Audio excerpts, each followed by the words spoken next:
अस्सलाम वालेकुम व्यूवर्स, कैसे हैं आप सब। उम्मीद करता हूँ सब बखैर वाफियत होंगे। व्यूवर्स, आज बहुत अहम टॉपिक पर बात करेंगे और वो है विटामिन डी की कमी। और इस कमी की वजह से हमारे जिस्म में कौन सी तकालीफ होती हैं, क्या क्या हमें देखना पड़ता है। और लोगों का एक अंदाज़ा है, ये एक ख्याल है कि वो चूँकि धूप में ज़्यादा फिरते हैं तो उनकी जिस्म में विटामिन डी पूरी हो जाती है, जो कि एक बहुत गलत सोच है। क्योंकि जो बॉडी की डिमांड है वो सिर्फ धूप में जाने से फुलफिल नहीं होती। इसके अलावा इसके जो अलामात हैं वो बहुत देर से ज़ाहिर होना शुरू हो जाते हैं। ये भी एक वजह है कि दुनिया भर में 1 अरब यानी 1 बिलियन से ज़्यादा लोग हैं, जिसमें मर्द, बच्चे, बूढ़े, औरतें सब शामिल हैं। तो ये कमी बहुत 1 अरब एक बहुत बड़ा फिगर है कि लोग इस कमी के शिकार हो जाते हैं और उनको पता ही नहीं होता कि उनको विटामिन डी की डिफिशियंसी है।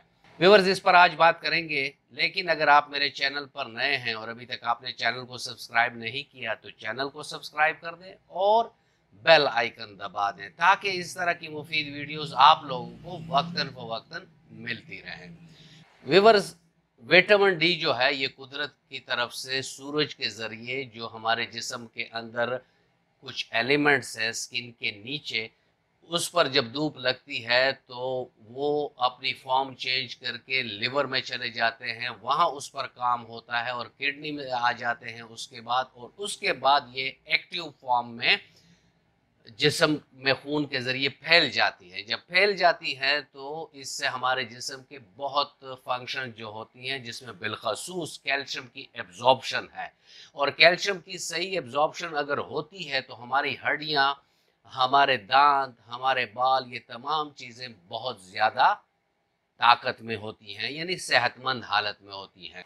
तो अगर इसकी कमी आ जाए विटामिन डी की, तो हमें वो कौन सी ऐसी वो तकालीफ है जो हमें देखनी पड़ती है। उसमें जो सबसे पहली है वो तो है ही कैल्शियम की डिफिशियंसी वाली।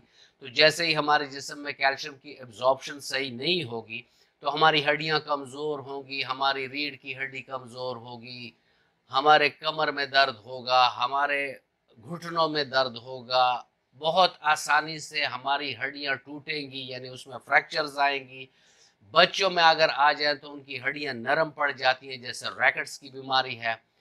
दांतों का जो कमज़ोर होना है वो भी इसी के साथ है। तो आर्थराइटिस और दांतों के मसाइल हमें शुरू हो जाते हैं, जो ये शो करती हैं कि हमारे जिस्म में विटामिन डी की कमी है। इसके अलावा हम बहुत ज़्यादा बीमार रहते हैं, यानी वक्तन फ़वक्तन हम बीमार होते हैं, क्योंकि विटामिन डी की कमी से हमारे क़ुव्वत मुदाफ़त जो होती है वो भी कमज़ोर हो जाती है। क्योंकि बॉडी के जो वाइट ब्लड सेल्स हैं, इनको यही विटामिन डी एक हेल्प देती है, जिसकी वजह से ये हमारे जिस्म में आए हुए बाहर से बैक्टीरिया, वायरस और कई किस्म के पैथोजन जो हैं उसके साथ ये मुकाबले के लिए वाइट ब्लड सेल्स को तैयार करती है और उनकी मदद करती है। इसके अलावा टेंशन, एंजाइटी, डिप्रेशन का हो जाना, ये भी विटामिन डी की डिफिशियंसी से हो जाता है।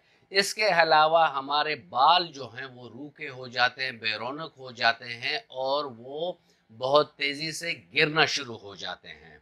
इसके अलावा हमारे जो मसल्स हैं वो कमज़ोर होना शुरू हो जाते हैं, उनमें वो ताकत नहीं रहती और हमारी बॉडी डे बाय डे कमज़ोर होना शुरू हो जाती है। इसके अलावा हमारा जिस्म जो है वो थका मांदा होता है, यानी थकान का शिकार होता है। हमारा दिल नहीं करता कि कोई काम करें, जिस जगह बैठे बस बैठे ही रहते हैं। इसके अलावा मोटापा आ जाता है, जिसे आप कोई भी काज आपको सामने नहीं होता, ना तो आप इतना ज़्यादा खाते हैं, ना अगर औरतें हैं तो वो इतना ज़्यादा उनके हार्मोन डिस्टर्बेंसेस नहीं होती कि उनका मोटापा उस वजह से आया हुआ है। यानी एबनॉर्मल तरीके से मोटापे का आ जाना भी विटामिन डी डिफिशियंसी को जाहिर करता है। इसके अलावा तबीयत में चिड़चिड़ापन सा आ जाता है, यानी गुस्सा आता है, चिड़चिड़ापन होता है।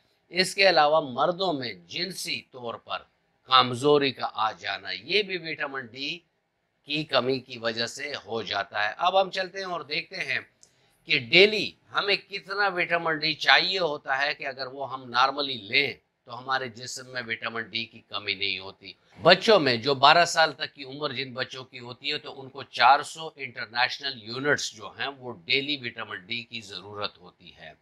13 साल से 70 साल तक मर्द, औरतें, ये जितना भी रेंज आता है, और बच्चे जो 13 साल के हो जाएं, इनको जो मिकदार चाहिए होती है वो 600 इंटरनेशनल यूनिट की चाहिए होती है। 70 साल से ऊपर के उनको 800 इंटरनेशनल यूनिट्स की ज़रूरत होती है। तो ये भी एक बहुत ही ज़रूरी काम है कि हमारा मुल्क माशाल्लाह उसमें धूप काफ़ी ज़्यादा होती है, तो धूप में आप पीक आवर्स में ना जाएं। जैसे 12 बज गए हैं या बहुत तेज धूप है तो इस धूप से आप बचें। इसका सबसे बेहतरीन टाइमिंग जो है वो ये है कि आप सुबह जो धूप आती है उसके सामने जाया करें। 10 से 15 मिनट या 20 मिनट तक आप उस धूप में अपने आप को थोड़ा बहुत एक्सपोज कर लें ताकि जिस्म विटामिन डी बना सके। साथ में जो असर का टाइम होता है जहाँ यानी सूरज डूब रहा होता है, तो ऐसे टाइम में भी आप लोगों के लिए धूप लेना बेहतर होता है। सर्दियों में तो आप हर टाइम ले सकते हैं, लेकिन गर्मियों में आप पीक आवर्स में धूप में कतई ना जाया करें क्योंकि उससे फिर और मसले मसाइल बन जाती हैं। साथ में जो खुराक हैं जो आप ले सकते हैं उसमें होल मिल्क जो है वो एक बहुत बेहतरीन ज़रिया है विटामिन डी की कमी को पूरा करने के लिए। इसके अलावा अंडे की जो जर्दी है वो भी आप ले सकते हैं। मशरूम्स हैं उसको भी आप अपने डाइट में ले सकते हैं ताकि आपकी विटामिन डी की कमी नेचुरली पूरी हो सके। इसके अलावा सोलोमन फिश है, ये भी आप ले सकते हैं। और नीचे डिस्क्रिप्शन में मैंने फूड की एक लिंक भी दिया हुआ है जिससे आपको मुख्तलिफ किस्म के ग़िज़ा मिल सकती है जो आपके विटामिन डी की कमी को पूरा करेगी। इसके अलावा होम्योपैथिक में बीइंग ए डॉक्टर मैं आपको ये बता दूं कि होम्योपैथिक में भी बहुत सारी अद्वियात हैं कि जो विटामिन डी की डिफिशियंसी की जो अलामात आती हैं उसको वो पूरा करती हैं। उसमें ब्राइटा कार्ब है, कैलकेरिया कार्ब है, नेट्रम कार्ब है, सेलेशिया है, ट्यूबरकुलोनियम है।